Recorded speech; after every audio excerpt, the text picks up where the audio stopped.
ইফতারে আমার বাসার সবাই বুন্দিয়া খেতে অনেক পছন্দ করে, সেজন্য প্রতি বছরই আমি বুন্দিয়া বাসায় তৈরি করে থাকি। এইবারেও বানিয়ে নিলাম বুন্দিয়া। তো আর এই পুরো বুন্দিয়া রেসিপিটি আপনাদের সাথে আজকে শেয়ার করব। পুরো রেসিপিটির সাথে থাকবেন, আশা করছি আপনাদের কাছে ভালো লাগবে। আমি কিভাবে বুন্দিয়াগুলো বানিয়েছি সেই রেসিপি আজকে আপনাদের সাথে শেয়ার করব, পুরো রেসিপির সাথে থাকবেন। তো প্রথমে আমি নিয়ে নিচ্ছি প্রায় 2.5 কাপের মতো বেসন। আপনারা যতটুকু করবেন সেই অনুযায়ী মাফ করে অবশ্যই বেসনটা নেবেন। আর বেসনটা ব্যবহার করার আগে অবশ্যই চেলে নেবেন। আমি পুরো বেসনটাই কিন্তু চেলে এখানে ব্যবহার করেছি। বেসন চেলে ব্যবহার করার একটাই কারণ, ভেতরে যদি কোনো পোকা বা কোনো দানা ভাব থাকে তাহলে কিন্তু সেটা একদমই বেরিয়ে যায়। তো এখন অল্প অল্প করে পানি এই বেসনের মধ্যে আমি অ্যাড করে নেব। প্রথমে 1 কাপ পানি দিয়ে বেসনটাকে ভালো মতো করে একটু গুলিয়ে নেব। সব পানি একবারে দেব না, প্রথমে আমি 1 কাপ নিয়েছি, এরপর আরও 1 কাপ পানি দিয়ে বেসনটাকে গুলতে থাকবো। তো বেসনে একবারে পানি দিলে দেখা যাচ্ছে যে বেসনের গোলাটা পাতলা হয়ে যাবে। অল্প অল্প করে পানি দিয়ে বেসনের গোলাটাকে গুলিয়ে নিতে হবে। আমি এখানে মোটমাট প্রায় 2.5 কাপ পরিমাণ পানি ব্যবহার করেছি। যতটুকু বেসন নিয়েছি ঠিক ততটুকুই পানি এখানে ব্যবহার করেছি। আপনারা এরকম মাপ করে বেসনের গোলাটা তৈরি করবেন, দেখবেন একদম পারফেক্ট গোলা তৈরি হয়ে যাবে। তো আমি আপনাদেরকে একটু উঠিয়ে দেখাচ্ছি। যখন দেখবেন এরকম গোলাটা দেওয়ার পরে একটু দাগ কেটে যাচ্ছে, তখনই বুঝতে পারবেন যে গোলাটা একদম পারফেক্ট হয়েছে। দেওয়ার পরে কিছুক্ষণ দাগ থেকে যাচ্ছে, তারপর মিশিয়ে যাচ্ছে। তো এরকম করে গোলা তৈরি করবেন, দেখবেন একদম পারফেক্ট বুন্দিয়ার গোলা কিন্তু তৈরি করে নিতে পারবেন খুব সহজেই। তো আজকের রেসিপিটি যদি আপনাদের কাছে ভালো লেগে থাকে অবশ্যই আমার চ্যানেলটিকে সাবস্ক্রাইব করে রাখবেন। আর যারা আমার ফেসবুক পেজ থেকে দেখছেন অবশ্যই পেজটিকে ফলো দিয়ে সাথেই থাকবেন। তো এখন বুন্দিয়াগুলোকে আমি ভেজে নেব। তার জন্য প্যানে এখন বেশ কিছুটা পরিমাণ তেল দিয়ে নিচ্ছি।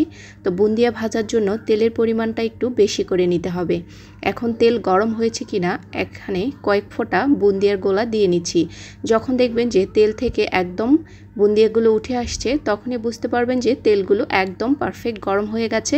আজকে আমি এই চামচটা দিয়েই বুন্দিয়াগুলোকে ভেজে নেব। এরকম ছিদ্রযুক্ত চামচ আপনারা বাজার থেকে ইজিলি কিনে নিতে পারবেন। এখন এর মধ্যে আমি কিছুটা ব্যাটার দিয়ে নিচ্ছি। এখন আস্তে করে তেলের উপরে এটাকে ধরে থাকবো। অনেক বেশি দূরত্বে না, মিডিয়াম একটা দূরত্বে এটাকে ধরে থাকতে হবে। এটা এমনিতেই পড়তে থাকবে, কোনো নাচানাচি বা দোলাদুলি করার কোনো প্রয়োজন নেই। জাস্ট ধরে থাকলেই বুন্দিয়াগুলো আস্তে আস্তে টপ টপ করে তেলের মধ্যে পড়তে থাকবে এবং একদম ফুলকো হয়ে যাবে। তো দেখুন বুন্দিয়াগুলো কিন্তু ফুলে উঠেছে। এগুলো 30 সেকেন্ডের মতো তেলের মধ্যে রেখেই ভেজে নেব। চুলো জালটা একই অবস্থায় রাখতে হবে।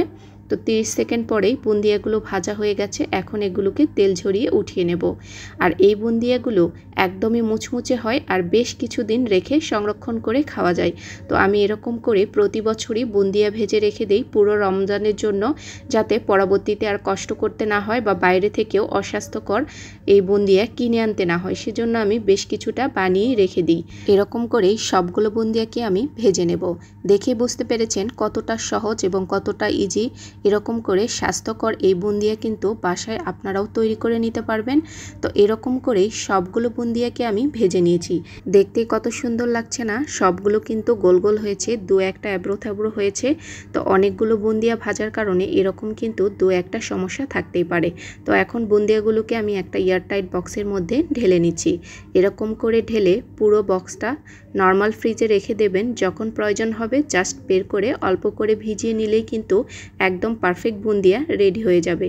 তো এগুলোকে আমি এখন এয়ারটাইট বক্সে রেখে নর্মাল ফ্রিজে রেখে দেব। আর কিছুটা বুন্দিয়া আমি ভিজাই শিরায় ভিজিয়ে নেব। তার জন্য এখানে আমি 1 কাপ পরিমাণ চিনি নিয়েছি। এখন এর মধ্যে দিয়ে নিচ্ছি 1 কাপ পরিমাণ পানি। এখন এই চিনি শিরাটাকে 2 থেকে 3 মিনিটের মতো জাল করে নেব। জাস্ট 2 থেকে 3টা বলক উঠিয়ে নেব।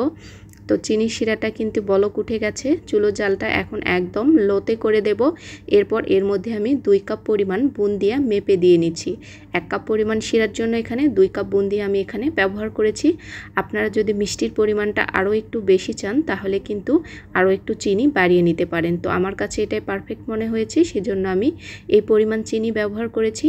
তো এখন ঢাকনা দিয়ে প্রায় 1 ঘন্টার মতো চুলো জালটাকে বন্ধ করে রেখে দেব। তো 1 ঘন্টা পরে ফিরে এসেছি। দেখুন বুন্দিয়াগুলো একদম শিরা চুষে নিয়েছে আর একদম ফুলকো ফুলকো হয়েছে আর ঝরঝরে হয়েছে। আপনারা যদি নরম নরম রাখতে চান তাহলে কিন্তু শিরার পরিমাণটা আরেকটু বাড়িয়ে নিতে হবে। তো আজকে আমি ঝরঝরে বুন্দিয়াটা তৈরি করে নিয়েছি। দেখুন একদম পারফেক্ট বুন্দিয়া বাসায় কিভাবে তৈরি করা যায়। আর স্বাস্থ্যকর এই বুন্দিয়া কিন্তু আপনারাও বাসায় খুব সহজেই তৈরি করে নিতে পারবেন। আমার কাছে তো বাসার তৈরি বুন্দিয়াই খেতে অনেক বেশি ভালো লাগে। আমার বাসায় সবাই পছন্দ করে, সেজন্য আমি প্রতি বছর এই বুন্দিয়া বাসায় তৈরি করে থাকি। এই পর্যন্তই, সবাই ভালো থাকবেন। আল্লাহ হাফেজ। আসসালামু